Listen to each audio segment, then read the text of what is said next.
الحمد لله الذي أنزل على عبده الكتاب واحلم يجعل الله إواجا أحمده سبحانه وتعالى وأشكره وهو أهل حمد وثناء وأشهد أن لا إله إلا وحده لا شريك له وأشهد أن محمدا عبده ورسوله ومصطفى اللهم صل وسلم على عبدك ورسولك محمد وأهله وصحبه وسلم.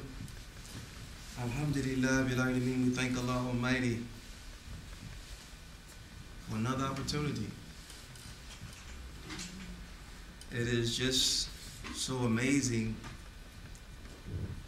Allah's mercy,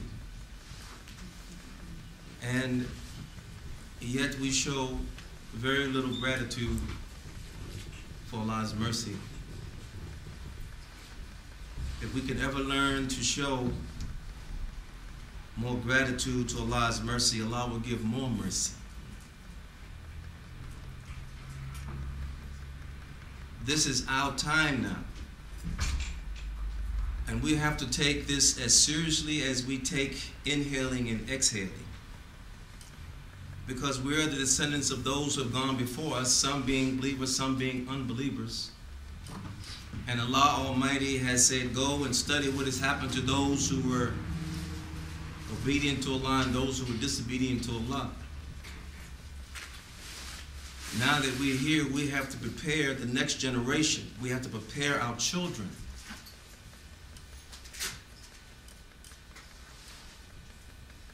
And we have to show our sincerity by the way we are training our children. How are we training our children? What will our children be like in the next generation? They look to us for guidance. If you don't guide them, then you will be held responsible for not having guided them. Don't allow your children to grow up without guidance if you have been invited to guidance. It's going to be a heavy burden on you. Because the prayers of those who are still on this side can reach us when we leave this world. And this is why you have to raise children to recognize their Lord in themselves, so when we're not here, we can still get care packages from those on this side. And that's why it behooves us, anywhere and everywhere, to be whom Allah Almighty has intended us to be. There are no days off from that. There are no vacation and holidays from that. There's no separation from that. There's no cause and effect that stops that. We are responsible. And we have to take charge. We can't allow anyone to stop us from inheriting this spiritual authority that someone must have all the time.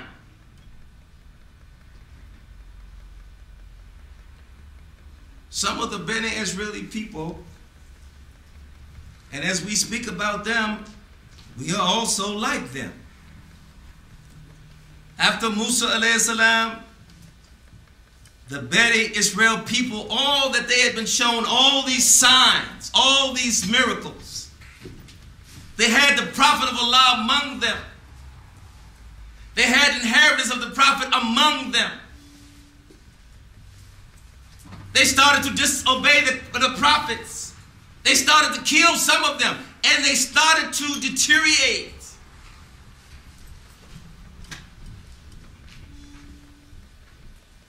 At that time, they were still warring. They were still enemies of Allah Almighty. And you have to understand that when they're enemies of Allah Almighty is always training and calling believers to fight those who have rejected guidance. It was so bad they used to have the covenant of the ark. That's when Musa alayhi salam had the covenant of the ark, and it was handed down to the Bani Israel people that were there during the time of Shamil, Prophet Samuel alayhi salam. And they used to go to him and they says, "Oh prophet, pray to Allah Almighty to send us someone who will help us to fight the enemy of Allah Almighty." They would go into the battle with the Ark of the Covenant. And they believed that the blessings of the Ark of the Covenant gave them an edge on their enemies. And even their enemies believed, and they were terrified, that the Ark of the Covenant gave them power to defeat their enemies. So what happened? It happens all the time. That's where we come in. So listen. They started to rebel against Allah Almighty, and they started to lose their power.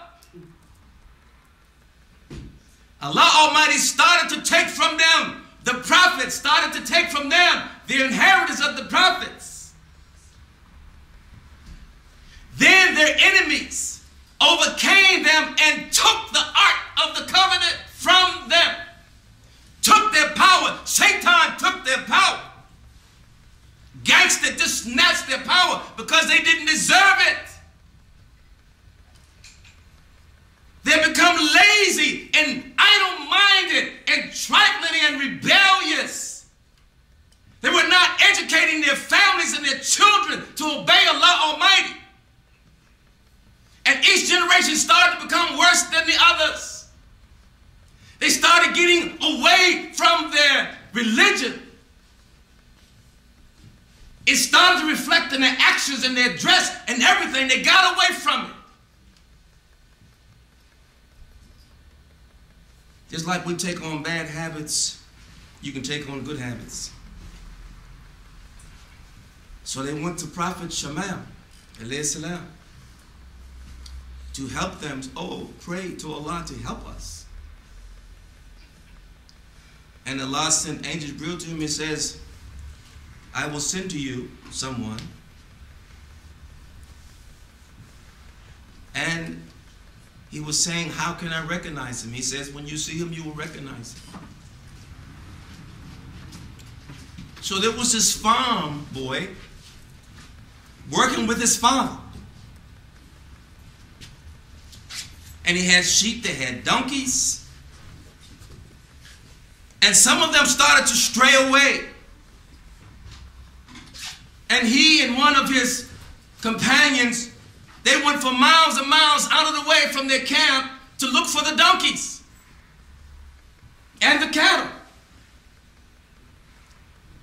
And so his name was Talut.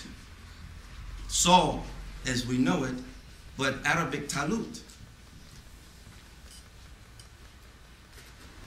And he said, "Let us return because my father is going to get worried because we have been gone a long time." So his companion said, "Why don't we we are in the area where Prophet Saul is, Prophet Samuel is, Prophet Shamil is.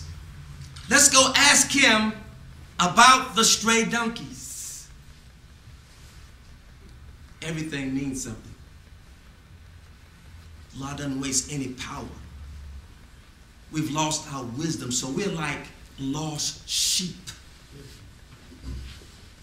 And this was the Bani Israel people were saying. We're like lost sheep. We are in need of a shepherd. We always need a shepherd. Because the masses never do anything. It's always a few from former times and few of a lot of times. It's always a few because most of us are rebellious, lazy. Shaitan takes our power from us, and we're left to the clutches of Shaitan now to be humiliated mentally, physically, spiritually, financially, socially, morally, ethically.